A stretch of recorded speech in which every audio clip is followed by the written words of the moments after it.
کس میں؟ وَلَا يُنْفِقُونَ نَفَقَةً صَغِيرَةً وَلَا كَبِيرَةً وَلَا يَقْطَعُونَ وَادِيًا إِلَّا كُتِبَ لَهُمْ لِيَجْزِيَهُمُ اللَّهُ أَحْسَنَ مَا كَانُوا يَعْمَلُونَ۔ اب آگے یہ فرمایا اب وہ جب بھی اللہ کے راستے میں کوئی چھوٹا یا کوئی بڑا خرچ کرتی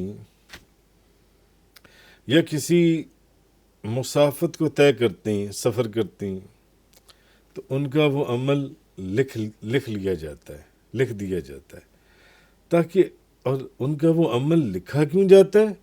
تاکہ اللہ ان کو ان کے عمل کی بہترین جزا عطا فرمائے۔ جیسے پچھلی آیت میں اللہ تعالیٰ نے فرمایا کہ نیک لوگوں کا اجر جون سا ہے وہ بے شک اللہ نیک کام کرنے والوں کا اجر ضائع نہیں کرتا جون سا ہے۔ تو کہنے کا مقصد یہ ہے کہ اس سفر کے اندر، جہاد کے اندر انہیں کوئی چھوٹی تکلیف پہنچے یا بڑی تکلیف پہنچے، اللہ تعالیٰ ان کو اس کا اجر عظیم عطا فرماتا ہے، اور نیک لوگوں کے اجر جون سے ہیں وہ ضائع نہیں ہوتے، اللہ تعالیٰ ان کو اس کا اجر عطا فرماتا ہے۔ اب اس آیت میں یہ فرمایا کہ اب وہاں تو کوئی چھوٹی تکلیف پہنچے یا بڑی، اب اس آیت میں کہ اگر کوئی اللہ کے راستے میں چھوٹا خرچ کرے یا بڑا خرچ کرے، چھوٹا خرچ کرے، کوئی چھوٹا یا بڑا خرچ کرے یا کسی مسافت کو طے کرے، تو اس کا وہ عمل جو ان سے لکھ لیا جاتا ہے تاکہ ان کو ان کے اس عمل کی بہترین جزا دی جا سکے۔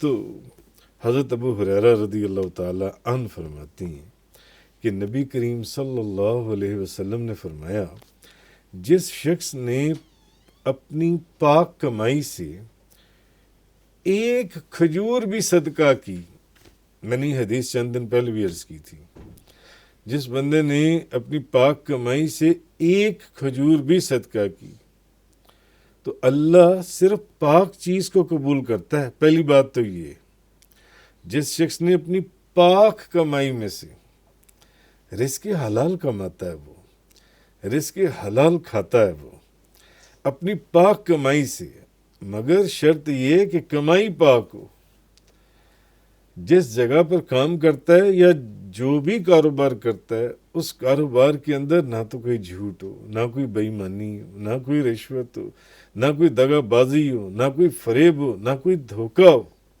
اپنی ڈیوٹی کے ساتھ سنسیئر ہو، شرط ہے کہ پاک کمائی ہو۔ تو نبی پاک صلی اللہ علیہ وسلم نے فرمایا جس شخص نے اپنی پاک کمائی سے ایک کھجور بھی صدقہ کی، ایک کھجور، یہ نہیں کہ کوئی 10 کلو کو کھجوریں خریدیں اور صدقہ کر دیں، جاؤ فقیروں کو کھلا دو جا کر، ایک کھجور بھی، صرف ایک کھجور بھی صدقہ کیا۔ اور یہ بات بھی حضور نے ساتھ ہی بتا دی کہ اللہ صرف پاک چیز ہی کو قبول کرتا ہے، ہو پاک کمائی سے، اللہ پاک چیز کو ہی قبول کرتا ہے، تو اللہ اس کو اپنے دائیں ہاتھ سے قبول فرماتا ہے، مگر ہو پاک کمائی سے۔ جو بندہ صدقہ کر رہا ہے اللہ کے راستے میں، بے شک ایک کھجور کا صدقہ کر رہا ہے، اللہ اس کو اپنے دائیں ہاتھ سے قبول فرماتا ہے، پھر اس کی پرورش فرماتا ہے، جس طرح تم میں سے کوئی شخص اپنے بچڑے کی پرورش فرماتا ہے، یہاں تک کہ وہ صدقہ ایک پہاڑ کی مانند بن جاتا ہے، ایک پہاڑ جتنا بن جاتا ہے۔ کون سا صدقہ؟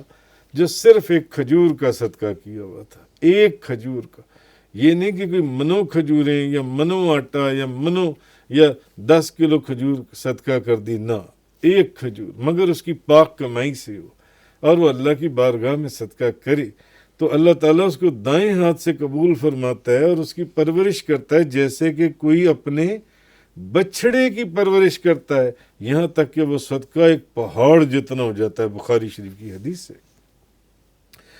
اچھا، اسی طرح حضرت ابو ہریرہ رضی اللہ تعالی عنہ بیان کرتی ہیں کہ نبی کریم صلی اللہ علیہ وسلم نے فرمایا کہ ہر روز جب سورج طلوع ہوتا ہے تو انسان کے ہر جوڑ کے اوپر ایک صدقہ واجب ہوتا ہے. ہر روز جب سورج طلوع ہوتا ہے تو انسان کے ہر جوڑ کے اوپر ایک صدقہ واجب ہوتا ہے. اور انسان کسی شخص کو سواری میں سوار ہونے پر مدد کرے. کوئی بوڑھا آدمی ہے، اپنی سواری پر سوار نہیں ہو سکتا، اس کو پکڑ کر اس کی سواری پر سوار کروا دے. اگر کوئی بندہ کسی شخص کو، یا اس کا سامان جو وہ سواری پر لاد نہیں سکتا، معذور ہے، بوڑھا ہے یا نہیں کمزور ہے، یا تو اس شخص کو سواری میں اس کے سوار ہونے پر مدد کرے، یا اس کا جو سامان ہے وہ سواری کے اوپر لاد دے. تو نبی کریم صلی اللہ علیہ وسلم نے فرمایا یہ بھی صدقہ ہے.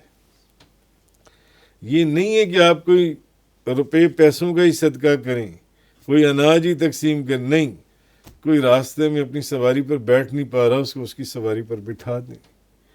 کوئی اپنے سامان کو اٹھا نہیں پا رہا، اس کو اس کا سامان اٹھوا دیں. یہ بھی صدقہ ہے. حضور نے فرمایا کسی کو نیک بات بتا دینا، کسی کو نیک بات کہنا، یہ بھی صدقہ ہے. لوگ سمجھتے ہیں کہ نہیں، جب تک کوئی دال آٹا چینی جون سا وہ باہر تقسیم نہیں کریں گے صدقہ ادا ہی نہیں ہوگا. حضور نے فرمایا کسی کو نیک بات کہہ دینا یہ بھی صدقہ ہے. یہ بھی صدقہ ہے. کسی کو اس کی سواری پر سوار کروا دینا بھی صدقہ ہے. کسی کو اس کی سواری پر اس کا سامان لدوا دینا بھی صدقہ ہے. کسی سے نیک بات کہہ دینا بھی صدقہ ہے. نماز کی طرف ہر قدم چلنا صدقہ ہے.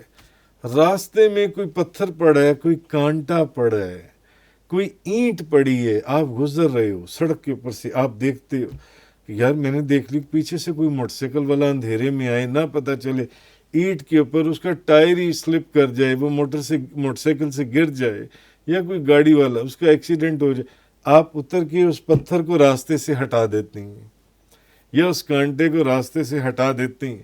راستے سے کوئی تکلیف دہ چیز ہٹا دینا، نبی پاک صلی اللہ علیہ وسلم نے فرمایا یہ بھی صدقہ ہے. کسی کو اس کی سواری پر سوار کروا دینا، اس کی سواری پر اس کا سامان رکھوا دینا، یہ بھی صدقہ ہے. کسی سے نیک بات کہہ دینا یہ بھی صدقہ ہے. نماز کے لیے چل کے جانا، جتنے قدم ہر قدم چلنا صدقہ ہے. اور راستے میں سے کوئی تکلیف دہ چیز اٹھا کر ایک طرف کر دینا، پھینک دینا، یہ بھی صدقہ ہے. نبی کریم صلی اللہ علیہ وسلم نے فرمایا یہ بھی صدقہ ہے. جان سے جو دوسرا یہ کہ اللہ تعالیٰ نے فرمایا کہ وہ نیک کاموں پر بہترین جزا عطا فرماتا ہے، تاکہ اللہ ان کے عمل کی ان کو بہترین جزا عطا فرمائے. تو اس سے زیادہ کمال جزا کیا ہوگی؟ جو بھی ہوگی اللہ کی بارگاہ میں. کہ نبی کریم صلی اللہ علیہ وسلم نے فرمایا جو شخص اللہ کے راستے میں کوئی چیز خرچ کرتا ہے، اور بھلے اس نے ایک کھجوری کی ہو، تو اس کے لیے وہ چیز 700 گنا تک لکھ دی جاتی ہے. 700 گنا تک، 700 گنا لکھ دی جاتی ہے. تو یہ چیز اللہ تبارک و تعالیٰ نے اس آیہ کریمہ کے اندر فرمائی.